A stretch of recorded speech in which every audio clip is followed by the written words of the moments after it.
Out where the land meets silence, and the wind carries memories, more than news. There was a cabin with a broken fence, and a man whose heart had seen better days. Folks in Dry Creek used to say old Luke hadn't let a soul near that porch in years, not since the accident took his brother, and the war took what was left of his spirit.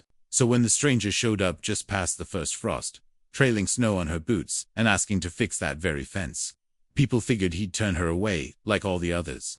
But he didn't. Luke hadn't planned to speak to anyone that morning. The sun had barely cleared the ridge, and frost still clung to the rails like old regrets.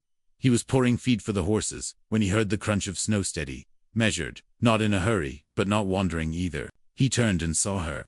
She couldn't have been more than 30, bundled in a threadbare coat, scarf wrapped twice round her neck, like she didn't trust the cold or maybe the world. "I heard you needed help with that fence," she said, not looking him square in the eye, just past him, like she was trying to sound braver than she felt. Her voice was soft, not weak, but like someone who'd learned not to raise it unless she had to. "I don't need charity, just work." Luke stared at her a long moment. There were tools leaning against the barn wall, boards stacked by the woodshed, and a gap in the fence wide enough to walk a horse through sideways. "You ever build fence in frozen ground?" he asked. "Built fence, dug wells, drove cattle," she said. "Fixed what needed fixing." Her hands were chapped, red around the knuckles, but firm where they gripped the leather strap of her bag. Luke didn't see a ring, didn't ask. He just nodded toward the fence line and said, "It's 50 yards. You finish it straight. I'll feed you and give you a place to sleep tonight." She didn't thank him, just nodded back. Her name, he learned later, was Mara. She worked silent and sure, boots crunching in the snow, hammer echoing in the clear winter air. Luke watched from the porch with coffee cooling in his hands. She didn't ask questions, didn't talk much. But when the wind picked up and dusted snow across her back, she pulled her scarf tighter, grit her teeth, and kept driving nails like the wood owed her something. That evening, they sat at opposite ends of the kitchen table. She ate like someone who wasn't used to being offered seconds. Luke noticed the way her eyes flicked to the clock, to the window, like she didn't trust comfort to last long. After supper, she nodded once, almost like thanks, and disappeared into the bunkroom near the stove.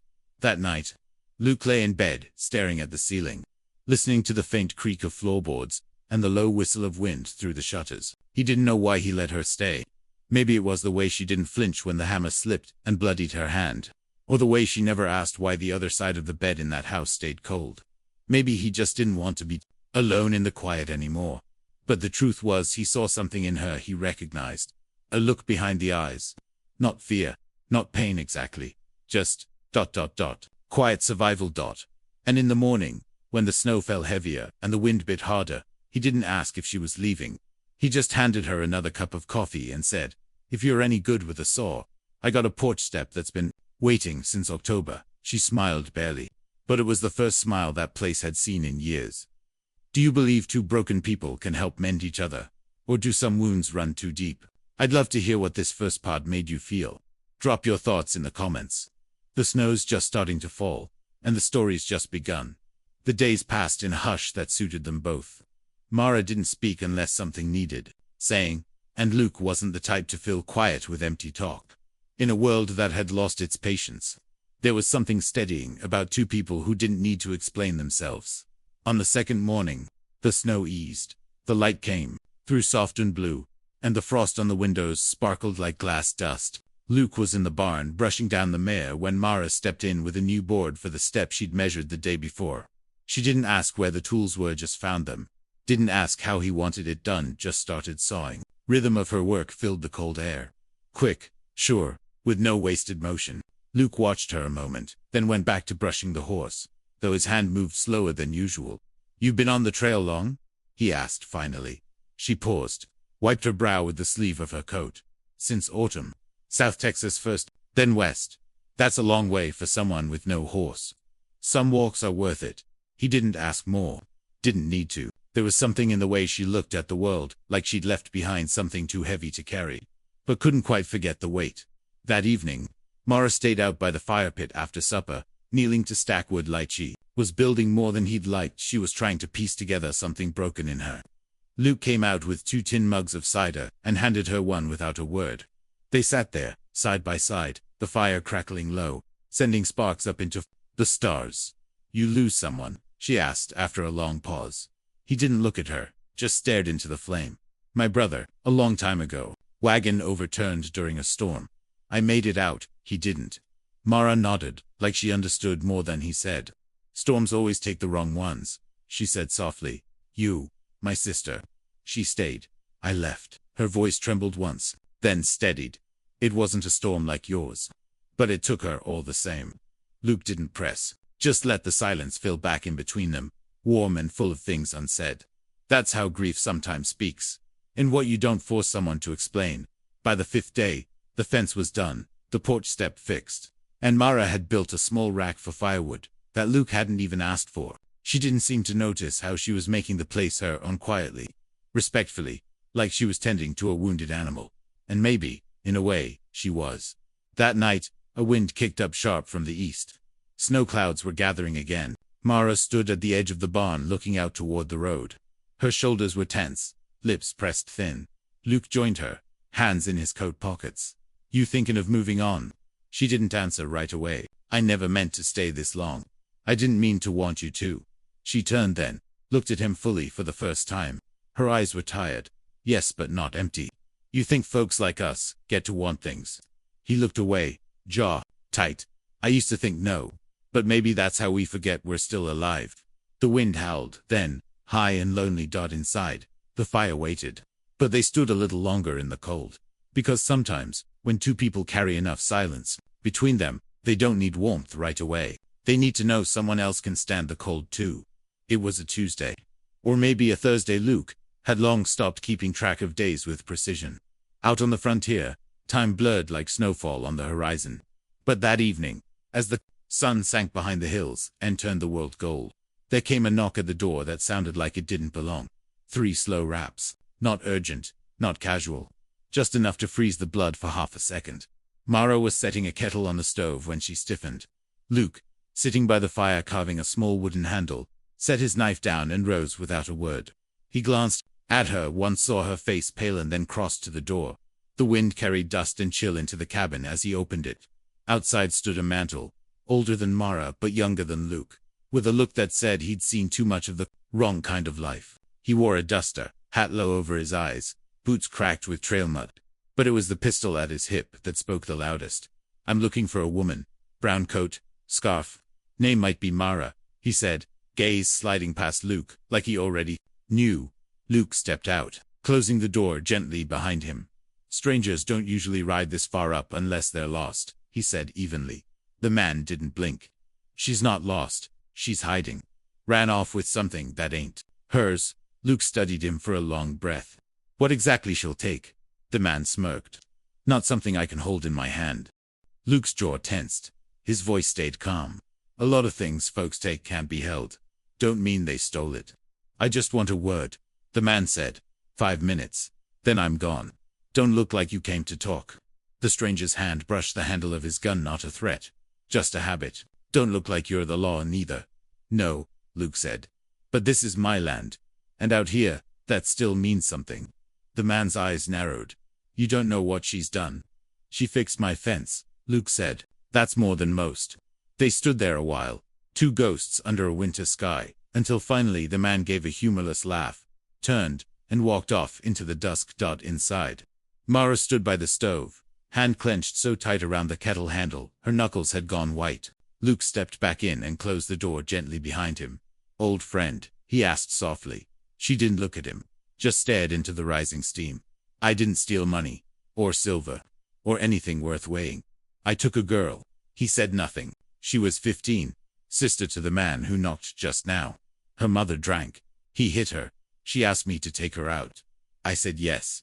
Luke moved closer, slow, like easing a skittish horse. Where is she now? Montana, with an aunt. Safe. Last letter came 2 weeks ago. Her voice cracked then, just a little. He wants me to pay for getting her out. Calls it kidnapping. Luke's voice was low. You call it saving her. I call it not letting her live the life I ran from. He nodded. Well, if he comes back, he'll have to explain why that girl wrote to thank you. Mara looked at him then, eyes full of that tight, private pain people carry too long. You don't have to protect me. I know, he said. But maybe I want to. They didn't speak much that night. But when she lay down in the bunk room, and he went back to his chair, the silence had changed. It wasn't made of fear anymore. It was made of something gentler. Trust, maybe, or the start of it. The next morning came slow and gray.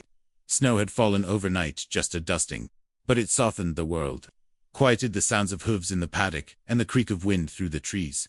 Luke woke early, as he always did, but Mara was already at the stove, her hands steady, her shoulders square like she hadn't spent half the night staring at the ceiling. Some people survive by pretending they don't hurt. Mara, she just kept moving. By mid-morning, the mail rider came. He didn't stop often, just when the bag was heavy enough, or the weather kind enough. Luke met him at the gate with a nod. The man handed over a folded bundle of letters, and rode on, steam curling from his horse's nose. Back in the cabin, Luke sorted through the usual supply list from town. A note from an old friend asking if he'd ever come back to church. A seed catalogue meant for a woman long dead. Then he paused. One envelope had no return address. Just his name, written in a clean, slanted hand that wasn't familiar. He opened it carefully. Luke, if you're reading this, it means Mara is there. And it means she trusted you enough to stop running. I want you to know, she saved my life. More than once. She doesn't think she did, but that's who she is, someone who doesn't see her own worth until the world forces her to. I owe her more than I can repay. And if she's still trying to carry the past on her back, maybe you can help her set it down. Just keep her safe. That's all I ask. Clara Mara was outside splitting kindling. Her movements were sharp. Practiced someone who had been splitting her life down the middle for too long. Luke watched her through the frost-glazed window, the way her breath came out in small clouds, the way her hair had fallen loose from under her scarf. He folded the letter, slipped it in the drawer by the stove, and stepped outside. You ever think about staying? He asked, casually, like he was asking about the weather. She paused mid-swing, didn't turn. Sometimes, he nodded. You should know, I got more fence than I let on. Winter'll make a mess of it, come February. She looked at him then, brows lifted, lips just barely curving. Are you offering me a job or something else? Luke tilted his head. I figure you've earned the right to decide which. She leaned on the axe handle, staring out toward the ridge. There's always a part of me that thinks if I stop, he'll come for me again. That people like me don't get to stand still. You're not standing still, Luke said. You're healing. That takes more strength than running. The wind picked up then, lifting her scarf and whistling between the boards. Somewhere in the distance, a hawk called out lonely and sharp. Later that afternoon, Mara found the letter. Luke hadn't hidden it, just left it where she'd find it, folded neatly, like trust placed gently on a table. She read it by the fire. Her eyes didn't water, but her hand lingered on the paper a long time after she finished. That was Clara, she said, when Luke walked in. The girl I helped. I figured she's good with words. She's not the only one. That night, Mara sat on the porch long after the lamps were blown out. Luke joined her, wrapped in his coat, holding 2 mugs of cider. They didn't speak, just watched the snow drift down slow, soft as memory, soft as forgiveness. For the first time in years, Luke didn't feel like he was waiting for something. He was simply there, with someone who understood what it meant to carry loss and keep going anyway. The sky warned them before the wind did. By noon, the clouds had turned a shade of iron, stretching low across the horizon like something heavy was about to fall. The air was too still, too quiet, the kind of quiet that made animals shift nervously and old men rub their knees. Luke stood on the porch with a coil of rope slung over one shoulder, eyes on the ridgeline, listening. He didn't say a word, just watched the clouds stack higher like grudges. Mara came out with her sleeves rolled and a hammer in her hand. You've got a leak by the west eave, she said. I saw the marks inside the rafters. Luke nodded. That roof's older than it lets on. Most things out here are. They climbed up together, boots crunching lightly on the frost-slicked shingles. Mara moved with practiced balance, crouched low, her hands sure despite the rising wind. Luke worked beside her, not rushing. The snow would come fast, but they had time, still a few precious hours to shore up what could be saved. Below them, the land braced itself. You always fix things when storms come, she asked. Luke glanced over. You don't. She smiled faintly. I used to hide in cellars. Well, he said, tapping in a nail, the roof may not hold, but I figure it's worth trying. By sundown, the wind howled down the valley like it remembered every name that had ever been shouted in anger. Snow came sideways, slamming against the cabin, whiting out the windows. Inside, The fire roared, and Mara tucked towels against the door seams while Luke lit extra lamps. The storm didn't knock, politely it barged in and stayed. The cabin groaned. The wind tore at the walls like it wanted in. But the roof held. By midnight, they were both awake, sitting by the hearth, with mugs of coffee, and the dog curled tight near their boots. The air smelled of wood smoke and cedar, and the only light came from the fire-long shadows stretching across the floor. "Storms always make me think about the past," Mara said quietly. Luke looked at her, waiting. "Back in Texas, when the wind blew like this, I used to count everything I lost. Like if I remembered it all hard enough, it wouldn't slip further away." "You still count now?" She shook her head. "Now I count what I still have." Luke took a slow sip from his mug. "You got anything left to count?" She looked up at him, eyes warm and tired. "Tonight? Yeah, I do." The wind screamed louder, but inside the cabin, there was only stillness. Luke set his mug down, leaned forward just enough for his voice to drop a little deeper. "Mara, you don't have to go when the snow melts." She didn't answer right away. Just reached down and ran a hand over the dog's back. "I've stayed longer here than anywhere in years. That scares me more than the man who came knocking." "I ain't asking you to stay because I'm lonely," Luke said. "I'm asking because I think you belong here. And not just 'cause you fixed my fence." She looked at him, really looked at this time, and something in her eyes shifted. A wall she'd held up too long started to crack. Not with fear, not with sorrow, but with the terrifying hope that maybe home wasn't a place you ran from. Maybe it was a choice you made, over and over, no matter how many storms came. Outside, the wind began to die down. Not all at once, but piece by piece, like a hard memory finally letting go. That kind of fear runs deeper than most folks talk about. But storms have a way of showing us what holds, and what doesn't. Let me know what you felt in this chapter. Follow along. The storm passed like a held breath, released. Morning broke, with the hush that only comes after nature's fury has spent itself. The snow outside lay thick and clean, blanketing every rough edge of the world, smoothing over the chaos. Sunlight glinted off the icy drifts, soft gold catching in the branches. Inside the cabin, the fire had gone to embers, but warmth lingered in the walls, in the air between two people who had survived something side by side. Luke rose before the dog stirred. He moved quietly, boots thudding soft on the plank floor. In the kitchen, he poured water into a pot and stood still for a long moment, his hand on the stove handle, as if waiting for something to tell him what to do next. The silence in the room wasn't empty. It was heavy with everything unspoken. Mara stepped in with a blanket still wrapped over her shoulders. Her hair was mussed from sleep, her face flushed from the warmth of the hearth. She looked like someone who hadn't run in a while and didn't mind it, didn't expect to sleep through that kind of wind. She murmured, rubbing her neck. "You didn't," Luke said. "You just stopped listening to it." She smiled gently. "I guess I did." They shared coffee and biscuits by the window, the view outside brighter than any morning they'd seen together. Luke glanced at her hands, resting on the cup. They were steady. No tension in the knuckles. No fidgeting. She wasn't gripping anything like for once. She didn't feel the need to be ready to bolt. "Mara," he said quietly. She looked up, eyes clear and patient. "I know I said you didn't have to go. I meant it. But I also know that maybe I should have asked instead of told." She blinked, a little surprised. "Asked what?" He turned the mug in his hands, searching for the right words. "If you want to stay, not for shelter, not 'cause you owe me work, but because you want to." She didn't answer right away. Her gaze drifted to the window, to the ridge line, where the snow sparkled like crushed pearl. "I never stayed anywhere past the thaw," she said softly. "When the weather turned warm, I always left. Something about the sun coming back made it feel like I didn't belong anymore, like I was only allowed to exist in the hard seasons."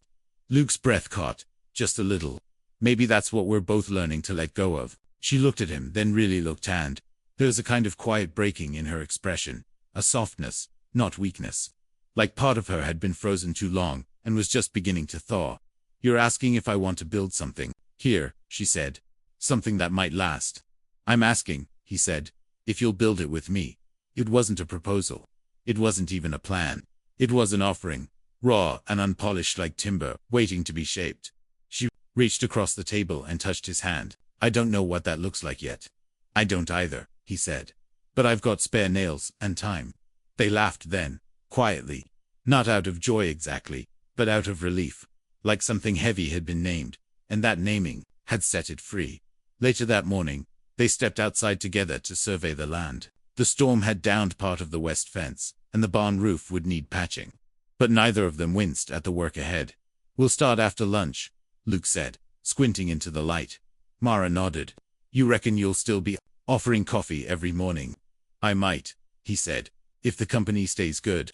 She smiled and turned toward the barn, boots crunching in the snow. Luke watched her go, not out of fear she might leave, but in wonder that she might stay. For the first time in years, the silence around him didn't feel like grief.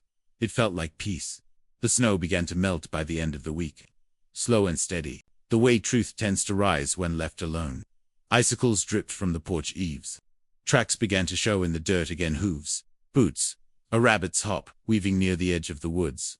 Life was returning, bit by bit, to the land and to them. Luke and Mara worked side by side most days, now patching fence, cleaning tack, restacking firewood. They didn't talk all the time, but they didn't need to.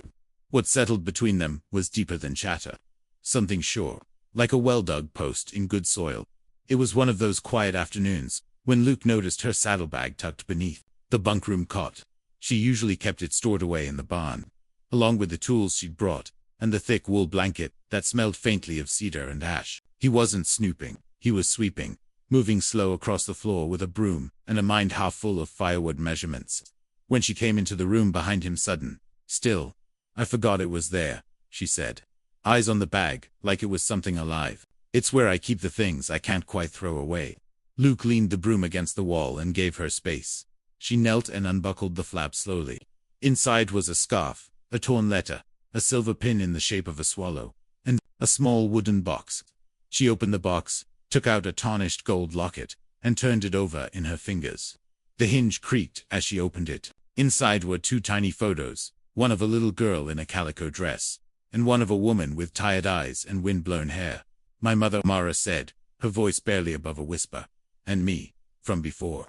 Luke stepped closer, quiet as dusk. "She gave me this the day I left. Said she wasn't strong enough to leave herself, but that didn't mean I shouldn't try. I didn't think she meant it. Not really. But when I crossed that last creek out of town, I looked back and she was gone from the porch, like she couldn't watch me leave, but maybe she hoped I would." Luke's jaw tightened. "You ever go back?" Mara shook her head. "By the time I could, she'd already passed. Pneumonia, they said. A neighbor sent word. Buried her beside the dog she loved more than people. I think she was waiting for peace. Just didn't know how to find it." Luke lowered himself to the floor beside her, sitting cross-legged, hands folded loosely. "And the girl in the picture? That was me before I knew how to run. Before I learned to carry guilt like a second spine." She let the locket rest in her palm. "I don't know what to do with it," she whispered. "Part of me wants to leave it behind. Part of me wants to bury it here and say this is where I stopped running." Luke didn't offer advice. He didn't tell her what peace should look like. He just reached over and gently closed her fingers around the locket. "Then maybe this is where you decide." That night, under a sky full of frost stars, Mara stood out by the old cottonwood with a spade and the box. Luke stayed inside, not out of disinterest, but respect. Some goodbyes are meant to be said alone. When she came back in, her cheeks were damp from the cold, or maybe something else, but her eyes were calm. Not empty, just settled. He handed her a mug of cider. "You okay?" She nodded once. "Yeah, I think I am." She didn't say what she'd buried. But in the morning, Luke noticed her saddlebag hung lighter, and her walk steadier. Spring didn't arrive with a crept in quietly, like someone who'd seen too much of winter to trust warmth right away. Snowmelt trickled down the hillside. Green nibbled at the edges of dry earth. Birds returned in twos and threes, their songs hesitant, as if unsure they were welcome back. Inside the cabin, sunlight stretched longer across the floorboards, and Mara had begun leaving the bunkroom door open when she slept. Luke didn't say anything about that, just noticed it. The way her boots rested by the hearth now. The way she hummed sometimes without realizing. The way she no longer jumped at thunder or clutched her coat when the wind changed. One afternoon, Mara was out in the pasture coaxing a reluctant colt through its first halter lesson, when Luke spotted the dust trailer lone rider, moving slow but steady, coming up from Dry Creek. Luke stepped off the porch, thumb grazing the old revolver hanging from the cabin wall. Not in fear, just habit. When the rider got close enough to dismount, Luke recognized him. "Walt Crenshaw," Luke said, almost smiling.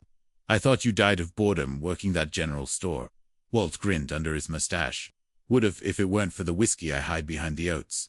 They shook hands, a firm clasp of men who'd once shared foxholes and freezing nights on cattle drives. You don't come up here unless something's wrong, Luke said. Walt's face sobered. He reached inside his coat and pulled out a folded letter. Thought this might matter. It was posted to Dry Creek, addressed to you, but held at the store. I figured you'd want it hand-delivered. Luke took it slowly. The envelope was worn at the corners. The writing faded. He recognized the name in the return corner. Daniel Briggs, a name he hadn't heard in almost 10 years. Walt leaned in, lowering his voice. He's dying, Luke. Liver's gone to ruin. Sent word to half a dozen folks. None of them answered, but you. Luke didn't respond, just nodded. You want me to wait? Walt asked. No, Luke said. Thanks, Walt. I'll walk you to the edge. By the time he returned, Mara was brushing straw from her sleeves and looking toward the porch with a quiet curiosity. Friend? She asked. Old one, Luke said. She nodded toward the envelope in his hand. That from him. Luke hesitated, then held it up. From someone else. Someone I haven't thought about in too long. He didn't open it until after dinner. Mara didn't ask questions, just poured him another cup of coffee and sat nearby with her knitting, letting the fire crackle between them. The letter was short. Luke, if this finds you, I want you to know, I never blamed you. Not really. I said it back then because grief's a cruel companion, and I didn't know what to do with my pain. You couldn't have saved her. No one could. But I should have saved us. If you ever come east, I'd like to shake your hand again. If not, no, this sigh was wrong about you. You kept going. That's more than most of us did. DB Luke folded the letter and stared into the fire for a long while. I knew his sister, he said at last. Long time ago. We rode together. The three of us. He blamed me when she drowned. Said I should have pulled her out. Mara didn't move. She fell through river ice. I tried. I couldn't reach her. We were kids, but he never let it go. Did you? She asked softly. Luke's voice came like gravel. No, never did. Mara reached out, her fingers brushing his, not gripping, not pulling, just touching, reminding him he wasn't in that moment anymore. You think you'll write him back? She asked. Luke nodded slowly. I think I already did, just by still being here. Outside, the wind carried the scent of thawing earth, and something else, something clean. Renewal. The past had sent a letter, but the future still waited to be built, post by post, moment by moment. It was a warm day for early spring, the kind that tempts wildflowers out too soon. Luke was mending tack under the shade of the old cottonwood, while Mara moved between the barn and garden. Sleeves rolled and eyes bright. She was humming again some half-remembered tune from a place she didn't talk about. Luke didn't ask, he just listened. The dog barked once, sharp and low. Not alarm, but curiosity, a sound that turned heads. They saw her before they heard, her riding bareback on a tired bay mare. A small bag slung over one shoulder, and a worn wide-brimmed hat pulled low. She looked about 16. Freckled cheeks. Brown braid falling over her shoulder. She sat the horse like she'd been born to it. Mara dropped the feed pail, eyes widening. Her hand gripped the edge of the barn door, like the world had just tilted. The girl slid off the horse, boots hitting the ground with a dull thud. She looked up at Mara and gave a crooked smile. Didn't think I'd find you so easy. Mara didn't move. Clara, the girl nodded. Didn't think I'd grow up, did you? And just like that, Mara crossed the distance and wrapped her arms around the girl who had once fit beneath her coat. Trembling and silent in the back of a hay wagon 3 winters ago, Clara held her back tightly. I wrote letters, she whispered into Mara's shoulder. You never wrote back. I didn't think it was safe, Mara said, voice thick. Safe don't mean much if you never get to say what you need to. Luke stood back, giving them space, watching, understanding. Some reunions aren't meant to be witnessed too closely. Later, they sat on the porch, the sun warm against the rails. Clara sipped cider and answered Luke's quiet questions about the aunt up in Montana, about the school she'd attended, about the horse she bought with her own wages from the bakery. She named him Bean, Mara said, raising an eyebrow. He's small and stubborn, Clara defended with a smirk. Luke chuckled. Sounds like someone else I know. As the sun dipped low, Clara's tone shifted. He found out where I was. The one who called it kidnapping. He came looking again after you left town. Aunt Lou told him I wasn't there, but he didn't believe her. Started sniffing around. Mara's smile faded. I should have stayed closer. No, you did what was right. But I couldn't sit up there knowing you might never hear the end of it. So I came to tell you something. Mara's hand tensed around her cup. You saved me, Clara said. No matter what he says, no matter who knocks, that truth stays. I'm not afraid of him anymore. And I don't want you to be either. Mara swallowed hard. You shouldn't have come alone. I'm not a girl anymore. I'm someone you helped build. And I wanted to come back to the place where it started. Luke watched Mara's eyes shimmer, the way her shoulders slowly relaxed as if years of guilt had just been eased by a single brave voice. Clara stayed the night, slept in the bunk Mara once used. In the morning, she saddled Bean and hugged them both at the gate. I'll visit again, she promised. Next time, with cinnamon bread, after she rode off, disappearing into the green swell of spring hills. Mara stood for a long while, staring after her. She's braver than I ever was, she said quietly. No, Luke replied. She's braver because of you. Mara turned toward him, eyes soft. You still want to build that porch swing? I figure if we're gonna sit through summer, we ought to be comfortable. And just like that, she smiled. Summer came soft that year, the kind of warmth that didn't press too hard, that let things grow at their own pace. The garden behind the cabin burst into green beans, curling up strings, squash blossoms opening wide in the morning sun. Luke's porch swing creaked gently, under the weight of two people and a world they hadn't expected to share. Mara had started keeping a journal, just a little one, bound in leather and held closed with twine. Sometimes Luke saw her by the creek, scribbling slow like she was sorting her thoughts into shape. He never asked what she wrote. Some things bloom better in quiet. One afternoon, while mending the coop fence, Mara paused and asked, without looking up, if someone asked you where you lived, what would you say? Luke glanced over, pushing his hat back. Here, not the place, she said. The feeling. He leaned against the post, wiped his hands on a rag. Home's the place where you stop checking the door every night, where you stop waiting for someone to come knock in with bad news. Mara nodded slowly. Then I think this might be home. She didn't say it lightly. The words came out like something earned, like a truth she'd tested from every angle. Night. They sat on the porch swing, fireflies blinking in the long grass. Luke had an old guitar in his lap, plucking at a tune half remembered from younger days. You ever thought about giving it a name? Mara asked. He looked at her, brow raised. The guitar. She laughed. No. This place. The cabin. The land. Folks named ranches and homes all the time. Luke tilted his head, thoughtful. What would you call it? She paused. Haven. He smiled. Haven means a place that keeps you safe, she said. A place you come back to. He nodded, quietly repeating it under his breath. Haven. The next morning, Luke carved it into a smooth plank of cedar and nailed it above the front door. Not big, not bold, just enough. When he stepped back and looked at it, Mara was beside him, arms crossed, watching. It's not just mine, he said. It wasn't until I believed I belonged, she replied. Weeks passed like water in a slow stream. Letters came from Clara, funny, warm, full of details about a horse that hated mud and a bakery job that left her hands smelling of nutmeg. Walt dropped by now and then, always with a grin and something wrapped in brown paper. Luke built a shed. Mara painted wildflowers on the side of the barn. No one said it, but they both knew this was it, the thing they hadn't dared to want. One evening, while stacking the last of the firewood for fall, Luke turned and said, You ever think we'd end up here? Mara smiled, not once.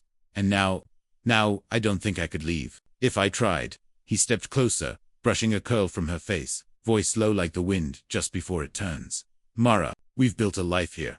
Together, you and me. It might not look like most, but it's ours. And I'd like to keep building it with you, however you'd want that to look. She didn't answer with words. She just nodded, stepped into him, and rested her forehead against his, letting herself be still in a way only someone who knows peace can.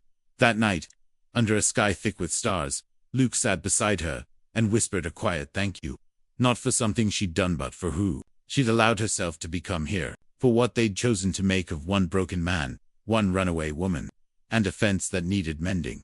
Somewhere between then and now, two strangers had built a haven that neither one was running anymore.